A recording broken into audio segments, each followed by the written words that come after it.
नमस्कार साथियों, स्वागत है आपका हमारे YouTube चैनल में। आप छत्तीसगढ़ की किस जगह से हमारे समाचार सुन रहे हैं, कृपया कमेंट बॉक्स में लिखकर हमें जरूर बताएं। साथ ही हमारे चैनल को सब्सक्राइब करना ना भूलें। रायपुर से प्रस्तुत हैं छत्तीसगढ़ के प्रादेशिक समाचारों के साथ में रजनी शुक्ला। पहले मुख्य समाचार। राज्यपाल ने प्रदेश के शासकीय विश्वविद्यालयों के कामकाज की समीक्षा की। कुलपतियों को शैक्षणिक कैलेंडर का कड़ाई से पालन करने के दिए निर्देश। विश्व बांस दिवस पर केंद्रीय मंत्री नितिन गडकरी ने बेमेतरा में तैयार विश्व के सबसे ऊंचे बांस टावर का ऑनलाइन लोकार्पण किया। कल रायपुर में हुए जनदर्शन कार्यक्रम में मुख्यमंत्री ने जरूरतमंद लोगों और दिव्यांगजनों को उनकी आवश्यकता के अनुसार सहायता राशि और उपकरण प्रदान किए। और कबीरधाम में विचाराधीन कैदी की मौत के बाद प्रशासन ने जिले के अतिरिक्त पुलिस अधीक्षक विकास कुमार को किया निलंबित। अब समाचार विस्तार से। प्रधानमंत्री नरेंद्र मोदी ने कहा है कि देश में एक साथ चुनाव कराने पर उच्च स्तरीय समिति की सिफारिशों को केंद्रीय मंत्रिमंडल द्वारा स्वीकार किया जाना भारतीय लोकतंत्र को और भी जीवंत और सहभागी बनाने की दिशा में महत्वपूर्ण कदम है। श्री मोदी ने इस प्रयास का नेतृत्व करने और संबंधित पक्षों के साथ परामर्श करने के लिए पूर्व राष्ट्रपति रामनाथ कोविंद की सराहना की। विश्व बांस दिवस पर केंद्रीय सड़क परिवहन और राजमार्ग मंत्री नितिन गडकरी ने बेमेतरा में तैयार विश्व के सबसे ऊंचे बांस टावर का ऑनलाइन लोकार्पण किया। इस कार्यक्रम में विधानसभा अध्यक्ष डॉक्टर रमन सिंह वर्चुअल रूप से शामिल हुए। इस मौके पर श्री गडकरी ने बांस से बने इस टावर की प्रशंसा करते हुए कहा कि यह वजन में हल्का है और इसका जीवन काल कम से कम 25 वर्षों का है। Watch tower, telecom tower, transmission tower और रेडियो टावर के रूप में इसका उपयोग हो सकता है। श्री गडकरी ने कहा कि छत्तीसगढ़ सरकार यदि बांस के उपयोग के बारे में कोई नीति बनाती है और उसे प्रोत्साहित करती है तो वहां के आदिवासियों का जीवन बदल जाएगा। छत्तीसगढ़ के हैंडलूम्स, हैंडीक्राफ्ट्स और मेटल क्राफ्ट्स में नए डिजाइन बनेंगे तो उनकी अच्छी बिक्री होगी। गौरतलब है कि बेमेतरा जिले के कठिया गांव में एक निजी उद्योग द्वारा दुनिया के सबसे ऊंचे बांस टावर का निर्माण किया गया है।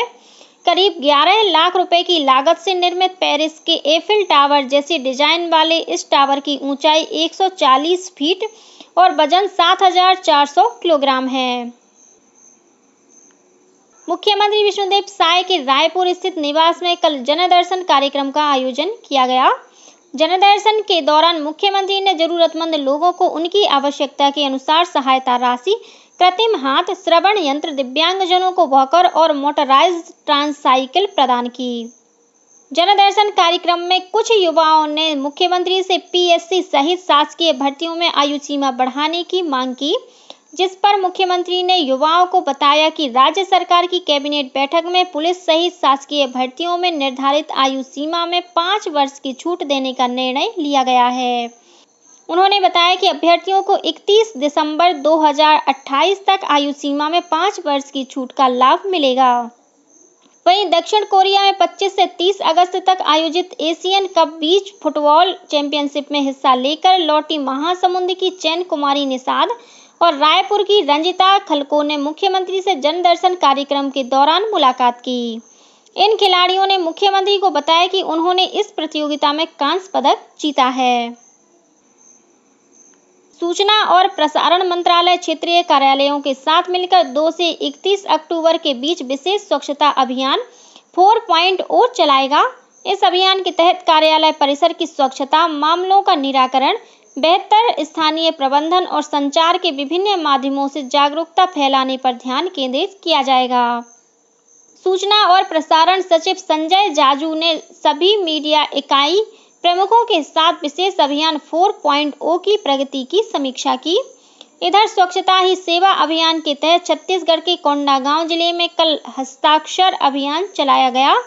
इस अभियान में विद्यार्थी, एनसीसी, एनएसएस और स्काउट गाइड के कैडेट्स सहित स्वयंसेवी संगठन ने हिस्सा लिया।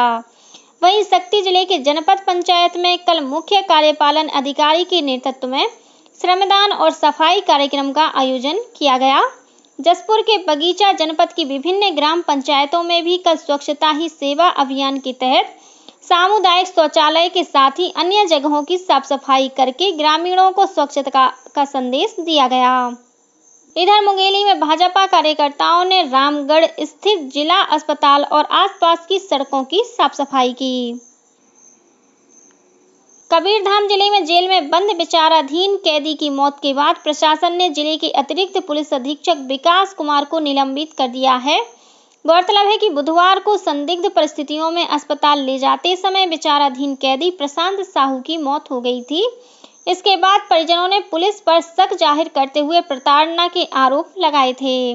इस बीच गृह मंत्री विजय शर्मा ने मृतक के परिजनों को 10 लाख रुपए मुआवजा देने की घोषणा की है।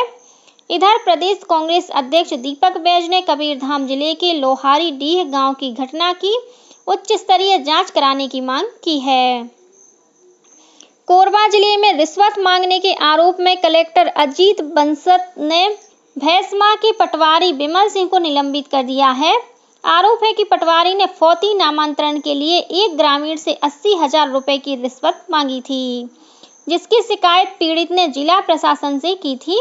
इसके बाद शासकीय कार्य में उदासीनता और लापरवाही बरतने पर पटवारी को पहले कारण बताओ नोटिस जारी किया गया था। वहीं इसी जिले के दीपिका थाने में पदस्थ एक पुलिस उप निरीक्षक परमेश्वर राठौर और प्रधान आरक्षक योगेश रात्रे को पुलिस अधीक्षक ने निलंबित कर दिया है। आरोप है कि एक प्रकरण को रफा दफा करने के बदले एएसआई ने एक व्यक्ति से करीब 2,40,000 रुपए मांगे थे, जिसकी शिकायत पर मामले की जांच दर्री के नगर पुलिस अधीक्षक से कराई गई। शिकायत सही पाए जाने पर एएसआई और प्रधान आरक्षक को निलंबित कर दिया गया है। इधर शक्ति जिले की पुलिस अधीक्षक अंकिता शर्मा ने माल खरौदा थाने में पदस्थ प्रधान आरक्षक अश्वनी जायसवाल को अवैध गतिविधियों में संलिप्त पाए जाने पर निलंबित कर दिया है। उप मुख्यमंत्री अरुण साव अमेरिका की अपनी 8 दिवसीय अध्ययन यात्रा पूरी कर आज 20 सितंबर को रायपुर लौटेंगे।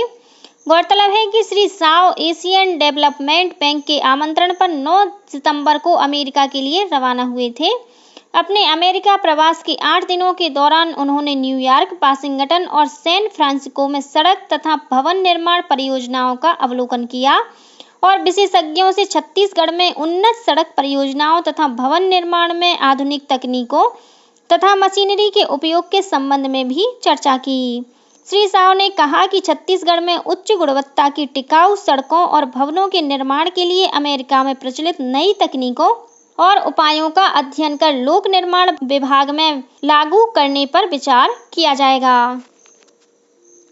झारखंड के चतरा जिले के प्रभारी और केंद्रीय राज्य मंत्री तोखन साहू ने भारतीय जनता पार्टी की 25 सितंबर को निकाली जाने वाली परिवर्तन यात्रा की तैयारियों को लेकर कोर कमेटी की बैठक ली। इस परिवर्तन यात्रा में सांसद मनोज तिवारी और रवि किशन शामिल होकर कार्यकर्ताओं का उत्साह बढ़ाएंगे। भारतीय जनता पार्टी सदस्यता अभियान के जरिए अलग अलग क्षेत्रों में अपनी पहचान बना चुके प्रतिभावान लोगों की जानकारी एकत्रित करेगी। भाजपा प्रदेश सदस्यता अभियान के संयोजक अनुराग सिंहदेव ने बताया कि इस अभियान के तहत अलग से एक प्रतिभा पंजीकरण पत्र भरवाया जाएगा, जिसके माध्यम से सदस्यता प्राप्त करने वाले लोगों के रुझान की जानकारी ली जाएगी। चयनित सदस्यों को पार्टी अलग अलग मंचों पर स्थान देकर उनकी प्रतिभा को और निखारने का काम करेगी। वहीं पूर्व केंद्रीय मंत्री कौशल किशोर 21 सितंबर को अनुसूचित जाति समाज के सदस्यों और प्रबुद्ध नागरिकों से प्रदेश भाजपा कार्यालय कुशाभाऊ ठाकरे परिसर में मुलाकात करेंगे। संयुक्त ट्रेड यूनियन ने कल सेल कर्मचारियों के 39 महीने के एरियर्स बोनस के फॉर्मूले में परिवर्तन और निजीकरण के विरोध में भिलाई के बोरिया गेट में प्रदर्शन किया। इस प्रदर्शन में BAMS, INTUC, C2, AITUC, HMS, एक्टू लोइमू और इस्पात श्रमिक मंच शामिल हुए। वहीं गौरेला पेंड्रा मरवाही जिले के नगरीय निकाय के कर्मचारी पुरानी पेंशन योजना समेत 6 सूत्रीय मांगों को लेकर हड़ताल पर हैं, जिसके चलते नगरीय निकायों में कामकाज प्रभावित हुआ है। और अब कुछ अन्य खबरें संक्षेप में। स्टैनफोर्ड यूनिवर्सिटी ने दुनिया भर के शीर्ष 2% वैज्ञानिकों की सूची जारी की है। इस सूची में रायपुर स्थित राष्ट्रीय प्रौद्योगिकी संस्थान NIT के 15 प्रोफेसर भी शामिल हैं। मुख्यमंत्री विष्णुदेव साय की अध्यक्षता में आज 20 सितंबर को मंत्रालय में कैबिनेट की बैठक होगी। प्रदेश भर के जवाहर नवोदय विद्यालय में कक्षा 6वीं में प्रवेश के लिए 23 सितंबर तक आवेदन किया जा सकता है। गौरेला पेंड और मरवाही जिले के देवगांवा गांव के सभी घरों में जल जीवन मिशन के तहत पेयजल उपलब्ध करा दिया गया है और कोंडागांव जिले में रोजगार और स्वरोजगार मार्गदर्शन केंद्र द्वारा 23 सितंबर को शासकीय औद्योगिक प्रशिक्षण संस्थान मर्दापाल और 24 सितंबर को जनपद पंचायत केसकाल में प्लेसमेंट कैंप का आयोजन किया जाएगा। इसी के साथ छत्तीसगढ़ के समाचारों का ये बुलेटिन समाप्त हुआ। नमस्कार।